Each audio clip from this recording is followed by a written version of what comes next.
A importância do ensino de graduação, todos nós sabemos e falamos o tempo todo. O que tem e sempre falamos do avanço e da modernização do ensino de graduação. Então a ideia era criar um título para mostrar exatamente isso. O que é que nós estamos fazendo nesse sentido? Então, ao invés de colocar modernização, o que nós fizemos, nós estamos criando instrumentos legais. Então, por isso a ideia desse novo ambiente. E aí você pode passar, por favor? Então eu vou falar um pouco o que nós entendemos por novo ambiente para ensino de graduação, que é para deixar claro exatamente o que nós estamos pensando. Sobre a questão da valorização do ensino de graduação, que realmente é preciso falar sobre isso. Um pouco do ingresso na Universidade de São Paulo e a inclusão social, e aí eu fecho com considerações gerais.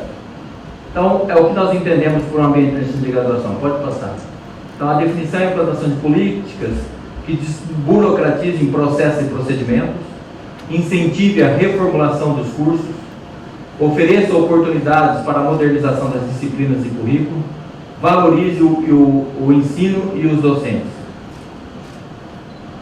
e incluam jovens talentos das escolas públicas. Então, essencialmente, nós estamos falando, eu deixei marcado desses verbos, que são os verbos essenciais para o qual nós estamos falando sobre o que a gente está tratando do que é esse novo ambiente. O novo ambiente, nós estamos falando de você criar mecanismos para você incluir novos talentos de escolas públicas e você fazer com que os cursos nossos, eles sejam mais, tenham facilidade para serem reformulados, trazer mais próximo da sociedade e de que os processos caminhem rapidamente. Então, qual é a situação atual? Então, começamos aí. Quer dizer, essencialmente, veja, a ideia não é, quando eu preparei a apresentação, eu tentei deixar para vocês a visão, que é um pouco a visão de que quando você encontra o processo, ou seja, quando você entra num processo como esse, você tem uma lista e relatórios muito grandes de todos esses processos, e aí a ideia era pegar e dizer assim, o que são dentro desses pontos, o que está voltado para aquelas palavras que foram colocadas.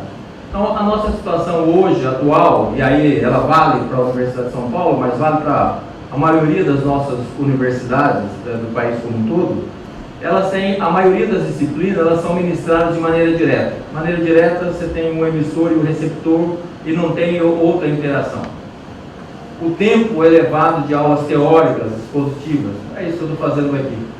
Então, esse processo é um processo que tem uma série de outras coisas relacionadas à disciplina e às aulas, mas esses dois são dois pontos chaves para isso. Quer dizer, você tem as disciplinas ainda em que a inserção dos alunos, a participação dos alunos no processo da construção do conhecimento, ela não aparece, ela aparece ainda no mesmo modelo que o anterior.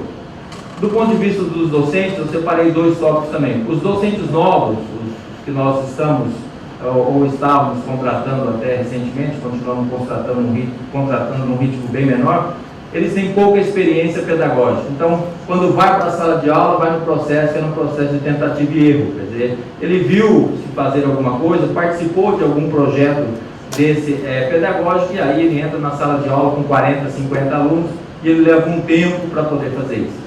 Nós temos que lembrar que parte dos nossos alunos, e uma parte significativa, especialmente os que ingressaram nos últimos anos na Universidade de São Paulo, são os nossos alunos que fizeram a graduação, parte foram para o exterior fazer estágio de doutorado ou doutorado completo, depois do pós-doutorado. Quer dizer, todo o processo de formação dele é a formação voltado para a vertente da pesquisa. O processo dele fazer pesquisa, de como fazer, de como transformar esse conhecimento.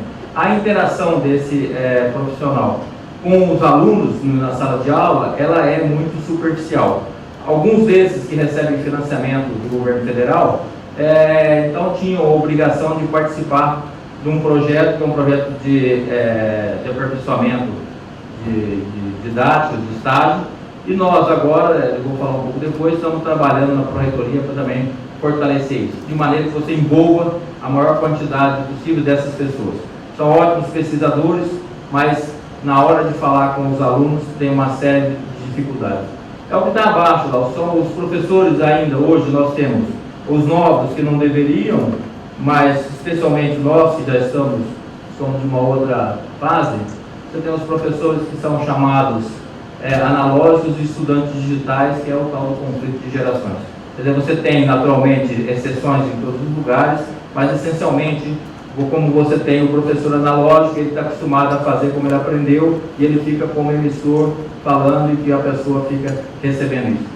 Isso acontece em todas? Não, acontece na maioria das disciplinas, e alguns cursos, nós estamos num processo de reformulação, boa parte desses cursos tem trabalhado em cima disso. Do ponto de vista institucional, você tem dois pontos que são críticos nesse processo.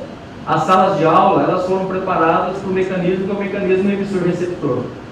Certo? Então a sala de aula tem uma configuração e uma infraestrutura que elas são inadequadas. Inadequadas no seguinte sentido, não é que são as carteiras ruins, as cadeiras são ruins, é que está tudo preso. Então se a gente quisesse agora assim, vamos juntar, vamos mexer, vamos fazer uma diferente isso, ele é construído de tal maneira que está tudo fixo, então você não consegue formar grupos e separar isso em grupos, juntar de um lado, do outro, você não consegue, porque está tudo difícil. Então, do ponto de vista institucional também, as coisas foram projetadas e preparadas, mesmo as mais recentes, numa situação que não permite que você utilize outras metodologias. E um ponto crítico do ponto de vista do docente para o ensino de graduação, essencialmente, é a questão do que é chamado de valorização docente. Se vocês procurarem, vocês vão encontrar falando sobre a necessidade de valorização docente, provavelmente lá, desde quando surgiram as pró-reitorias, há 26, 27 anos, se fala sobre isso. A dificuldade é que sempre entre a fala de você falar de fazer a valorização docente e fazer de fato isso acontecer, isso sempre foi um hiato muito grande. Então, tem que se superar esse processo, porque senão você não consegue fazer o processo que é o que nós estamos falando, que é valorizar o ensino. É preciso? É preciso. Olha a situação que nós temos. 3 consequências disso tudo. 3 consequências. As disciplinas ministradas são como na década de 70 e 80. As mesmas que eu fiz, as mesmas que eu ministrei aula, as mesmas que os alunos estão fazendo. Tira uma coisa ou outra, mas a essência do processo, que é o processo de emissor e receptor, permanece. Os cursos de graduação são desconectados da atualidade e distantes da sociedade. Quer dizer, o aluno entra no curso imaginando uma série de coisas por conta da quantidade de informação que ele tem disponível, independente da qualidade da informação, e aí ele entra e chega lá e encontra um curso que é o mesmo, que é que eu costumo dizer quando eu falo sobre isso, mesmo que eu fiz. Então ele vai entrar, vai fazer o curso bacharelado em Física, que é o que eu fiz, ele vai ter lá Cálculo 1, ele vai ter Física 1, Química Geral, os mesmos, a mesma sequência, o mesmo emissor, o receptor, ou seja, é uma coisa que, para quem está no ano de 2015, isso tem que mudar. E o outro é a questão da valorização. Fala é preciso, mas não acontece. Você permanece no hiato. A instituição ela não valoriza o ensino de graduação. Valorizar o ensino de graduação tem várias maneiras de você fazer isso, certo? Não é simplesmente você pagar salário disso ou daquilo. A questão é você colocar o ensino de graduação no centro da discussão, trazer para o centro. Então, assim que eu cheguei na pró-reitoria de graduação, a primeira coisa que eu disse aos colegas que estavam lá, para poder dizer exatamente o que eu queria dizer, falar com isso, né, expressar o que era o que eu entendi como a valorização do ensino. Você imagina uma mesa, nós somos sempre, uma mesa dessas redondas, de reuniões, nós estamos sempre falando que precisa valorizar, mas o ensino de graduação está sempre na borda. A nossa tarefa é muito simples, tem que fazer isso que está na borda vir para o centro. E se fizermos isso, se trouxer no centro, tiver o brilho, que é o brilho do que está no centro, seguramente elas não vão precisar falar mais sobre valorizar o ensino de graduação. Então, tem muita coisa que você precisa fazer para esse tipo. As ações e os desafios. Bom, aí tem algumas das ações e algumas delas são desafios que nós estamos enfrentando. O primeiro deles, veja, se você está com um curso, se os seus cursos são cursos da década de 70 e 80, com a disponibilidade que você tem hoje de ferramentas para fazer inserção de conteúdo digital, isso deveria ser tão simples e tão fácil quanto usar o Facebook ou o WhatsApp que todo mundo acaba utilizando. Quer dizer, deveria ser possível você ter usado essas ferramentas. Então, o que a gente está procurando fazer é oferecer ferramentas para aumentar a inserção do conteúdo digital nas disciplinas, naquelas em que o docente, que é sempre o responsável pela disciplina, entenda que é possível você colocar e que a gente está trabalhando. A outra é criar condições para o treinamento docente dos pós-doutorandos. No caso dos docentes, depois eu vou falar um pouco, no caso dos pós-doutorandos, juntamente com a pró-reitoria de pesquisa, nós devemos agora, no mês de agosto, então, criar um instrumento legal, que é uma resolução, do ponto de vista da universidade, mas você tem um instrumento legal em que você vai permitir com que os pós-doutorandos, aqueles mesmos que eu disse, que estão só focados na pesquisa, eles vão ter a oportunidade de fazer o treinamento. O treinamento vai ser oferecido pela universidade e esses pós-doutorandos eles vão atuar na sala de aula em diferentes modalidades que é possível, o que é permitido por lei. Então, todas lá. Então, vai ter desde atividades práticas em sala de aula, até exercício, correção de prova, participação de seminário, tem uma série de atividades que legalmente ele pode participar até um total de 8 horas. Nós esperamos que isso seja aprovado agora em agosto, então a partir de outubro, seguramente essa resolução deveria ser publicada, e a partir de 2016, os pós-doutorandos da Universidade de São Paulo, então poderiam, vamos dizer assim, participar desse processo como um todo. Já existe na universidade uma série de pós-doutorandos que fazem essas atividades, mas estava faltando também um instrumento legal. Um outro ponto importante dentro dessa situação atual, das consequências que tem, é a questão da autonomia das unidades para reformular o projeto político pedagógico. Você diz assim, olha, está tudo atrasado, tudo não sei o quê, mas você não dá instrumentos para que as pessoas façam isso rapidamente. Então, não adianta nada você dizer que está fazendo aula da década de 70, 80, do século passado, se ao mesmo tempo você diz assim, para você fazer uma mudança, você leva 2 anos. Então, não resolve nada, porque você não vai conseguir fazer. Esse era o problema que a gente tinha, nós conseguimos resolver isso, eu vou mostrar a vocês. E aí, claro, o passo seguinte é incentivar a revisão das estruturas curriculares e o uso de metodologias ativas. Metodologias ativas é esse processo, então, que o aluno, de uma maneira simplista, o aluno passa a ser o centro do processo. Ele é o condutor da formação dele, e aí você é a pessoa que faz a tutoria ou trabalha no processo de colaboração. Claro que o docente é fundamental em determinadas situações, eu não estou dizendo que é só o aluno que faça isso. A outra, então, é oferecer condições físicas para a implantação de projetos mais ousados. Essa já é a parte da universidade, eu separei e mantive a mesma lógica. Então, aí, nesse caso, nós estamos trabalhando para ver que tipo de projetos nós conseguimos lançar para poder fazer com que, além dos projetos que já foram colocados pela universidade nesses últimos anos, nós possamos criar condições para que as salas possam permitir que se faça a aplicação exatamente daquilo que nós estamos falando, da necessidade que é de você ter essas metodologias ativas. E depois valorizar o docente como perfil prioritário para o ensino de graduação. Ou seja, nós temos que respeitar as características das pessoas. Tem pessoas que têm uma habilidade, uma característica muito importante para fazer um trabalho na comunidade ou para fazer um trabalho relacionado à cultura. Esse perfil é um perfil. Também você tem pesquisadores, o cara trabalha, vive em função da pesquisa. É um outro. E nós temos colegas que são dedicados. Em cada unidade você consegue identificar pessoas que são pessoas que vivem para a formação das pessoas. Não é que os outros não façam, é que ele vive para isso, da mesma maneira que os outros vivem mais para aquilo. Então é por isso que nós chamamos de perfil prioritário para a ensino de graduação.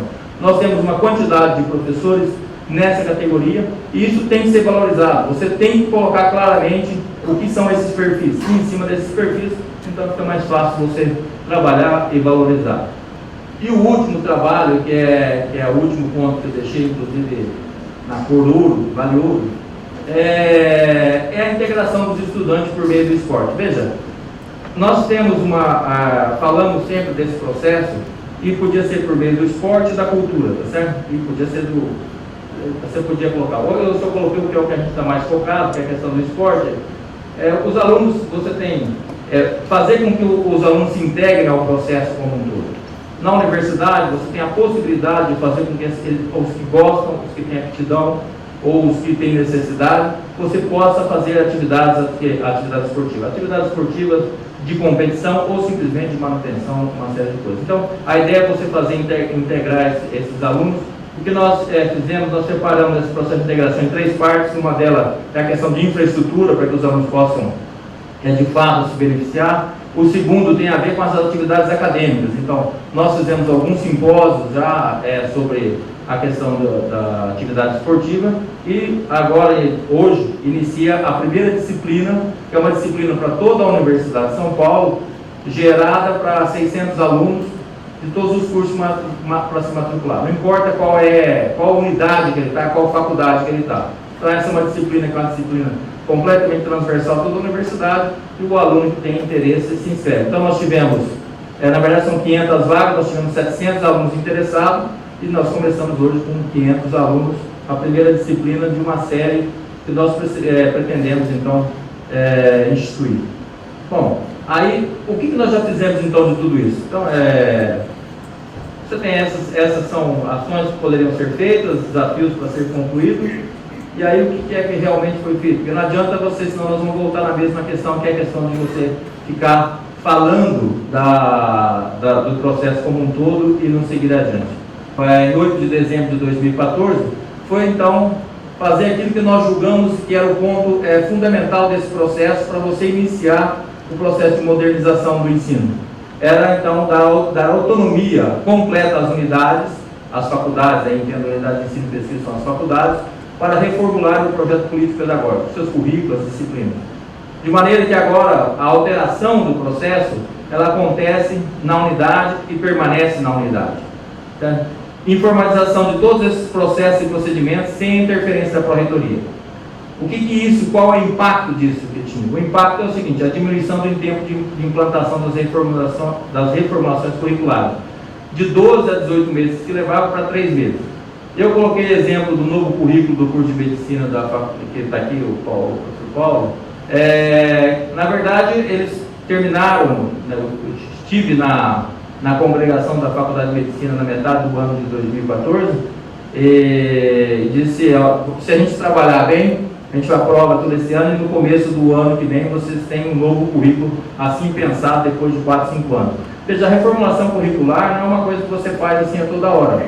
Então é uma decisão em que as unidades, as faculdades têm que fazer uma reflexão sobre. No caso específico da Faculdade de Medicina, se eu não estou enganado, foram 4 ou 5 anos pensando nesse processo como um todo, para você fazer com que os alunos tivessem uma visão mais abrangente do processo de como é ser o médico. Depois, aí o Saldinho vai falar sobre outro assunto, mas se quiser falar, ele está vivenciando isso, dando aula para dois blocos de alunos diferentes.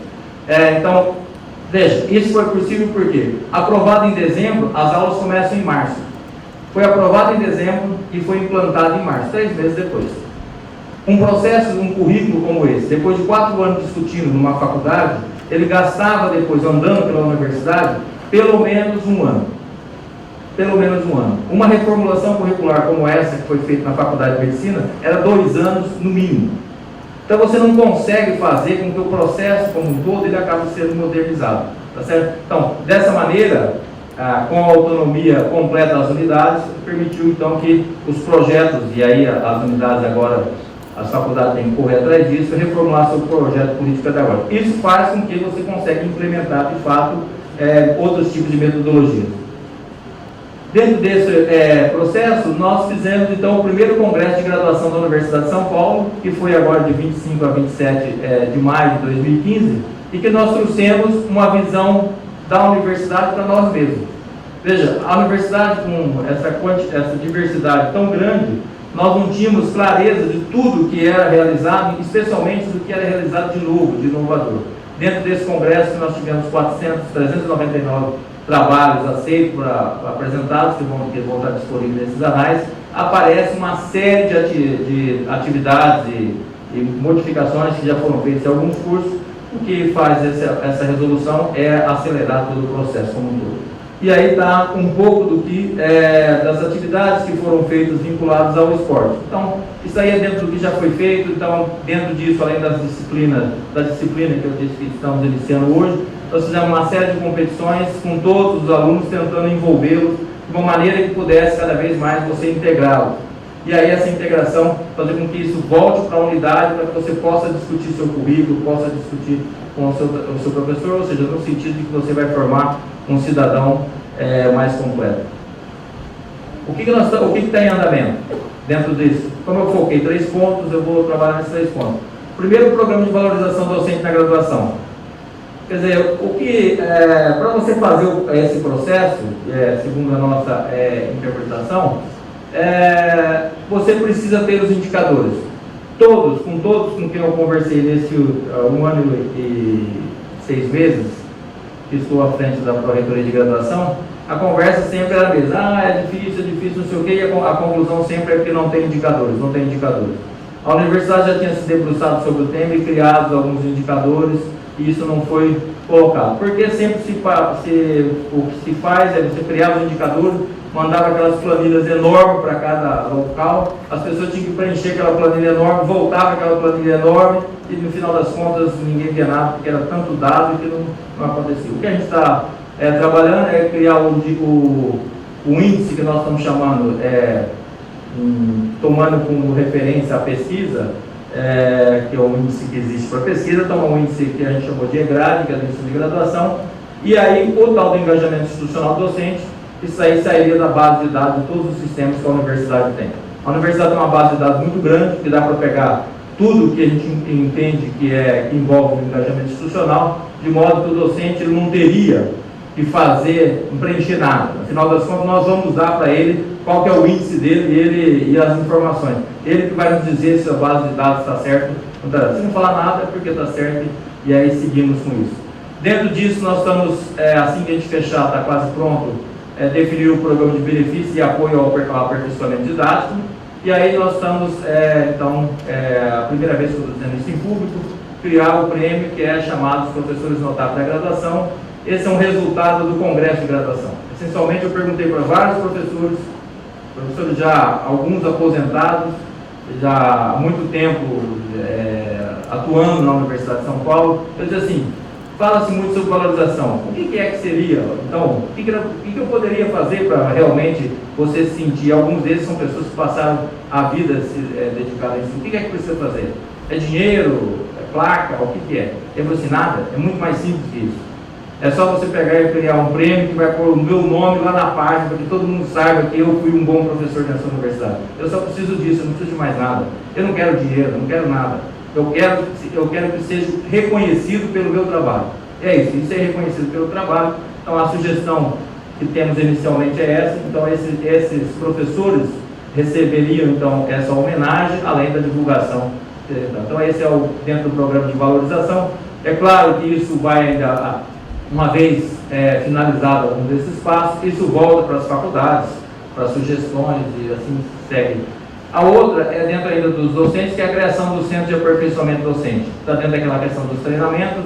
Então, o treinamento docente dos pós-doutorandos, com uso de ferramentas digitais.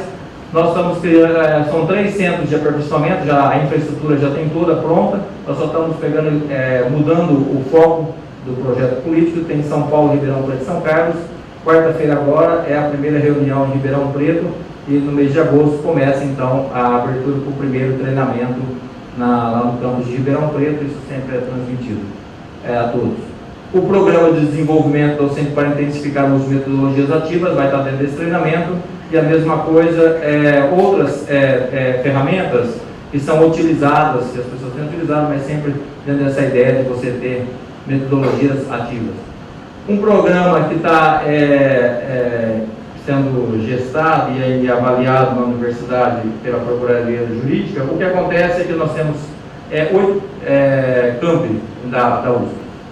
Dentro desses 8 campos, o que acontece é que o docente aqui de São Paulo, grande maioria, não tiveram, por exemplo, lá no campus de Ribeirão Preto, ou não tiveram no campus de Lorena, ou no de Santos, é muito novo, mas no de São Carlos, alguns sim, outros não. Então, a ideia desse programa é que você tivesse docentes que, pelo menos por 2 dias, ele pudesse atuar junto aos alunos de graduação lá na outra cidade. Naturalmente, isso é um programa, como programa, então você recebe inscrições, dentro disso você vê quem vai participar ou não. Então, vou pegar o exemplo que a gente falou da Faculdade de Medicina. Nós temos Faculdade de Medicina em São Paulo, Faculdade de Medicina em Ribeirão Preto. Então, você tem um docente, sei lá, de histologia, docente de histologia daqui vai dar aula de histologia lá em Ribeirão Preto, de Ribeirão Preto pode ser o outro, de infectologia, que vai dar aula aqui. A ideia é que os nossos docentes conheçam mais de perto qual é o perfil de todos os nossos alunos e o que é que nós temos nesses campos, de maneira que você possa avançar no processo de ensino de uma maneira mais geral, todos possam contribuir. E um outro que é uma demanda muito antiga também, exatamente como da valorização, é o programa de acompanhamento de egressos, que vai ser descentralizado e já está para ser lançado até o final do ano. Essa revista, esse título graduação, não, volta só um pouquinho. Esse título graduação é o título da revista, que é uma revista online. Ele é o resultado também do Congresso de Graduação. Veja que o Congresso de Graduação foi bastante positivo, nós tivemos várias sugestões. Uma das sugestões então foi criar uma revista online específica para a graduação. Essa revista, essa aí é uma primeira capa, tem uma série de coisas que não são, mas essencialmente isso aí é uma sala de aula no Instituto de Física aqui da USP aqui de São Paulo. Então você tem esse é um dos trabalhos em que você tem centrado nos alunos, você tem os alunos com diferentes ferramentas discutindo os assuntos, e na sala você tem lousa por todos os lados, o docente com monitor discutindo. Então esse processo é um processo que é bastante interessante e é o que a gente está tentando trazer para os cursos que estiver interessado.